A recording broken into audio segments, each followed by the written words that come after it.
countrywide on the Prime Media Plus app. It's going to be a very difficult budget later on this afternoon when the Finance Minister, Enoch Godongwana, takes to the lectern at Cape Town City Hall to deliver the budget for 2024. He is saddled with an ever-growing problem of an underperforming economy and spend that is seemingly running at faster than projections at the moment. Where does he find the 15 billion rand that he indicated in November last year when he delivered the medium-term budget policy statement, saying that that's what he'll be short of come budget speech 2024. Richan Schwellnus is a tax attorney at Tax Consulting South Africa. Joins me on the line now. Richan, a very good morning and welcome to the show. Thank you so much. Thank you for having me. Where does he get the money from, I wonder? That is the question indeed.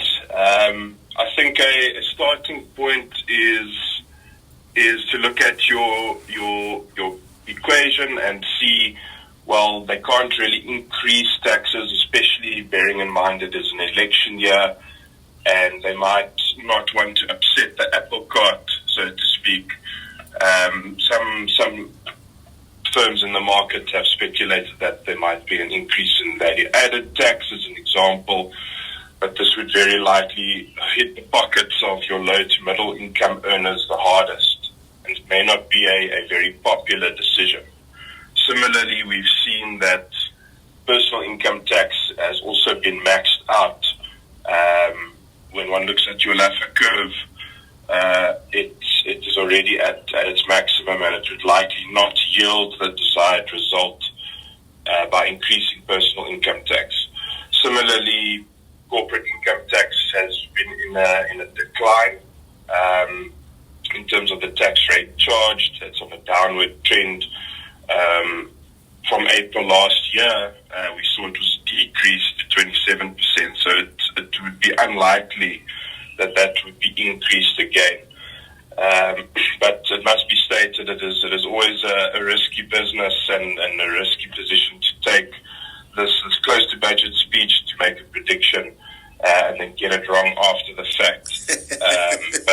But the rumblings indicate that it would be difficult to increase the taxes on the input side, but perhaps there might be a cut in expenditure, and that would assist in making up the deficit, perhaps. Yeah. Which itself, by the way, will not be received popularly, I suppose. We already have the particularly provincial departments of health begging him to please stop the threatened cut to their budgets. We have a number of doctors who will be waiting to find out how they will be employed come the 1st of April, as promised by the health minister during the debate on the State of the Nation address last week.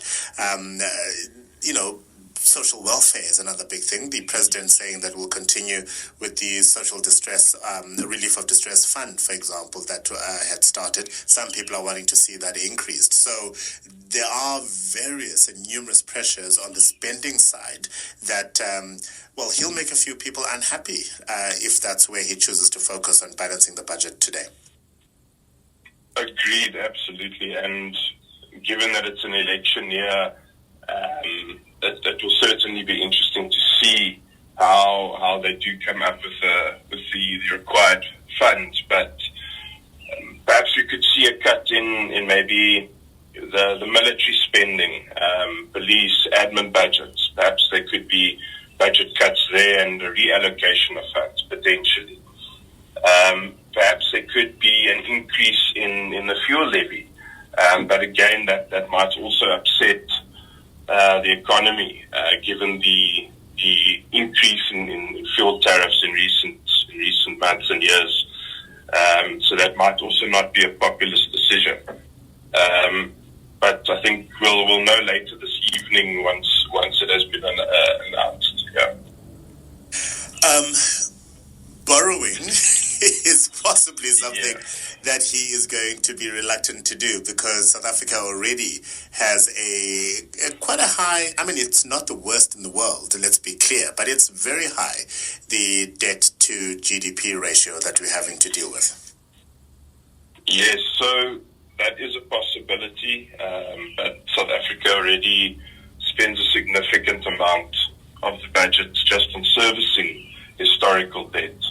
So that may be a short-term solution. But also what's interesting to note is there are rumblings that there may be a coalition force, and not to speculate on the political side of things, but it may be that the incumbent party is under pressure to keep their voters happy. So it is very possible that there may be increased borrowing. And if there is a coalition force that arises, then there will be a lag effect of possibly 6 months or a year or even longer. And any adverse decisions made now could then potentially be blamed on that coalition.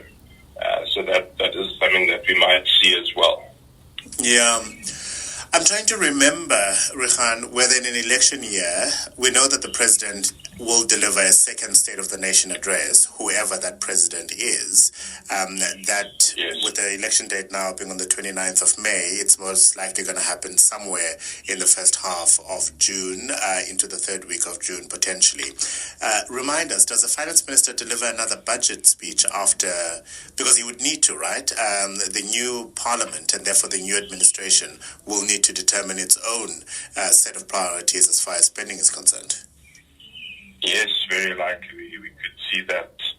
We could see that occurring. So therefore, how much will that be a factor in what he announces or doesn't announce today?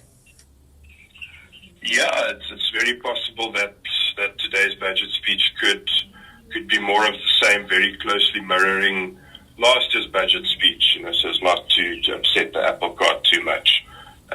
Keep the voters happy and not have significant changes, drastic changes per se. But what we could see, for example, is the rumor of the NHI bill, which we don't know if that might be implemented yet, but perhaps that is mentioned in the budget speech. But analysts indicate anywhere between 200 and 500 billion rand a year would be required to maintain that. So that might add additional pressures on the budget. So it would be interesting to see if the NHI is mentioned. Similarly, the medical aid credits that have been rumored to be amended, that could also be an unpopular change, as that will reduce the real salary in the hands of your lower and middle income earners in the country. So I think that those are two items in particular to look out for in the budget speech a bit later today.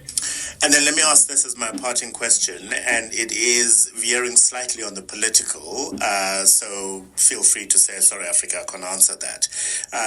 We sometimes unfairly look to the budget speech to have, I suppose, signs or indicators of what economic policy changes there could be that speak to these structural elements and shortcomings of how we run our economy. Many people will be commenting on how the budget speech is not conducive to grow the economy or to grow employment and all those other factors, which are always felt slightly unfair, given the fact that, a typical example, the determination of the public wage bill does not sit with Treasury. It sits with another ministry and another department, and almost imposed on Treasury, depending on what agreements have come to in the collective bargaining councils. And yet this, and I'll say this poor man, but he represents all of Treasury, they have to look after the balancing of the books. Certainly, it's not an envious job, and particularly today, as you say, the nation is looking for solutions and answers, and I think it's difficult to say, but it doesn't look like there's an easy solution. The servicing the foreign loans, the ongoing shrinking of the tax base, increase in the pressure on expenditure. I think it's difficult to say what the solution could be, but possibly they should look at cutting expenditure at this stage. But yes, it's difficult to answer. think let's see what is said in the budget speech a bit later, yeah. Indeed, that's coming up in just under 9 hours. Richan, thank you very much for your time and your insights this morning. Richan Schwellnus is a tax attorney at Tax Consulting South Africa, an unenviable role that Enoch Godongwana finds himself in as Finance Minister, tasked with the responsibility of achieving the impossible, which ultimately is the balancing of the books when you have a tax revenue base that is dwindling, partly because of the ever-continuing headache of an underperforming economy, which means less tax revenue that he has access to. At the same time, though, we've got spending runs that are going way ahead of projections. So how does the Finance Minister balance these spending demands with the lower revenue that he is faced? We'll find out at 2 o'clock this afternoon.